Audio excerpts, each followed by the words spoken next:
Bonjour tout le monde, bonjour à toutes et à tous, bienvenue sur SNTV dans votre nouveau journal. Pour toujours, Ousmane Sonko, j'ai décidé de reprendre ma grève de la faim. Le leader du parti PASTEF, Ousmane Sonko, a décidé de reprendre sa grève de la faim en signe de solidarité envers ses vaillantes sœurs patriotes qui ont été injustement arrêtées après avoir exprimé leur opinion politique. Ces femmes ont été détenues depuis plusieurs mois au camp pénal de Liberté 6 et dans d'autres prisons, certaines d'entre elles étant maintenant privées de tout contact avec leurs proches.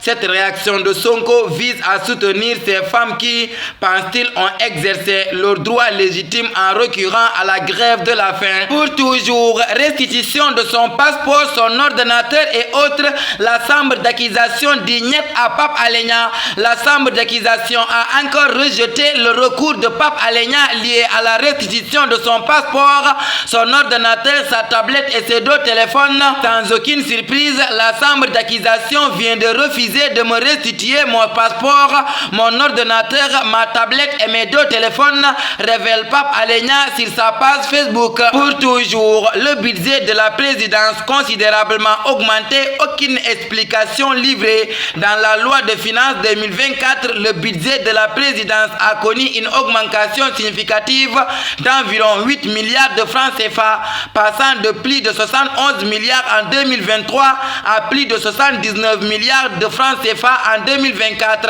Les raisons de cette importante augmentation du budget présidentiel ne sont pas explicitées dans le document. En revanche, toutes les autres institutions ont vu leur budget réduit de manière significative. L'Assemblée nationale a subi une diminution de 600 millions de francs CFA, son budget passant de 20 milliards 758 millions de francs CFA en 2023 à 20 milliards 158 millions de francs CFA en 2024. La primature a enregistré une importante baisse de plus de 3 milliards 758 millions de francs CFA. Le Haut Conseil des collectivités territoriales a également subi une réduction budgétaire avec une perte de 1 milliard 350 millions de francs CFA. Pour toujours, présidentielle 2024, les promesses du nouveau ministre de l'Intérieur Sidiki Kaba, installé dans ses nouvelles fonctions. Le nouveau ministre de l'Intérieur, Maître Sidiki Kaba, a désormais la charge d'organiser la prochaine élection présidentielle prévue le 25 février 2024. Ce dernier a tenu à rassurer les acteurs du jeu politique de quelque bord qu'il soit. La feuille de route qui m'a été confiée par son Excellence le président de la République Macky Sall est de faire en sorte que ces échéances se passent dans des conditions optimales où chaque Sénégalais pourra, dans la paix et dans la sécurité, aller voter, rentrer chez lui et attendre les résultats, souligne Maître Kaba. Pour toujours, un responsable de l'APR rejoint Anta Babacar Ngom. Le mouvement Alliance pour la relève citoyenne de Anta Babacar Ngom s'élargit. Sidi Makhtar Koli, coordonnateur national de la dite structure, a décidé de rejoindre la candidate à la candidature Anta Babacar Ngom. Dans les colonnes de Le Quotidien, selon M. Koli, l'heure du changement a sonné. Il faut dégager ce régime actuel, vu tous les échecs dont il est l'auteur durant ces 12 années, a laissé entendre ce dernier. Et pourtant, il fut un fervent responsable du parti pouvoir dont la base est aux parcelles assainies. Pour toujours, hausse des factures, les explications du DG de la Sénélec. La hausse notée sur les factures d'électricité est liée à la hausse de la température cette année. C'est la raison donnée par le directeur général de la Sénélec, Pape Mademba Biteye, ce mardi 17 octobre à l'occasion d'une visite de chantier à la centrale à gaz en construction au Cap des Biches, une centrale qui devrait être livrée d'ici la fin de l'année. Pour toujours, Université de Ziguinchor, le SAES suspend ses activités pédagogiques. Les membres de la section du syndicat autonome de l'enseignement supérieur de l'Université Assane Seck de Ziguinchor ont décidé de suspendre ses activités pédagogiques mardi et mercredi en guise de protestation contre le non-paiement de sommes dues au personnel d'enseignement et de recherche du établissement académique. Pour toujours, Diourbel, le préfet interdit la circulation des motos Jakarta de minuit à 6 heures.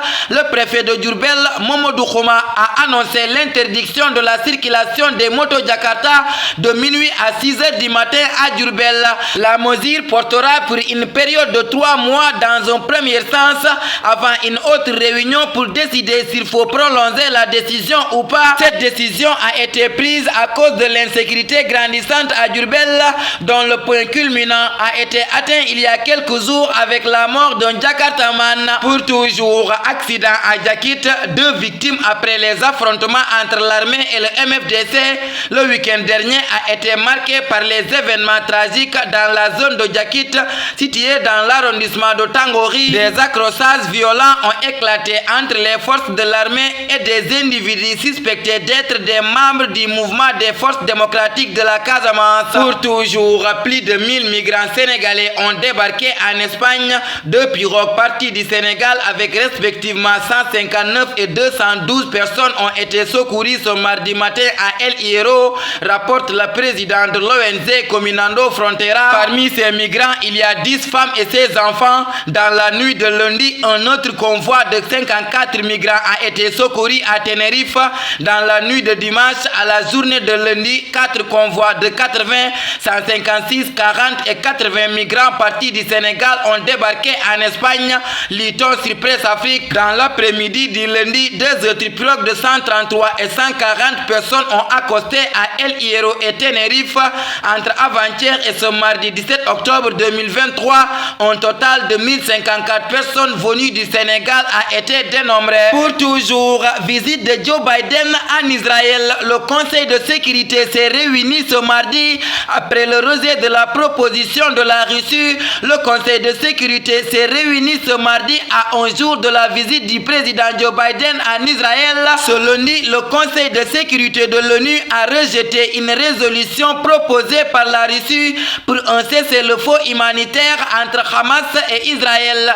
La guerre dans cette partie du Moyen-Orient a fait au moins 1400 morts côté israélien et 2750 morts côté palestinien. Pour toujours, qu'en 2023, la CAF en mission d'inspection en Côte d'Ivoire, c'est sans doute la toute dernière avant le coup d'envoi de la compétition. Une délégation de la CAF se rend dans les infrastructures sportives et d'hébergement pour la compétition. La mission d'inspection a démarré hier à San Pedro qui accueille les matchs du groupe F. La CAF, en collaboration avec le comité d'organisation locale, mènera une mission d'inspection de 5 jours dans un certain nombre de villes qui accueilleront la Coupe d'Afrique des Nations CAF Total Energy en Côte d'Ivoire 2023, a informé l'instance à travers un communiqué parvenu à notre rédaction. Tafa Actu le 18 octobre 2023. La seule façon de faire du bon travail est d'aimer ce que vous faites. Ces mots met fin à notre édition. Merci de votre fidélité de rester sur les ondes de SNTV. Que la paix et la miséricorde de Dieu soient avec vous. Bonsoir.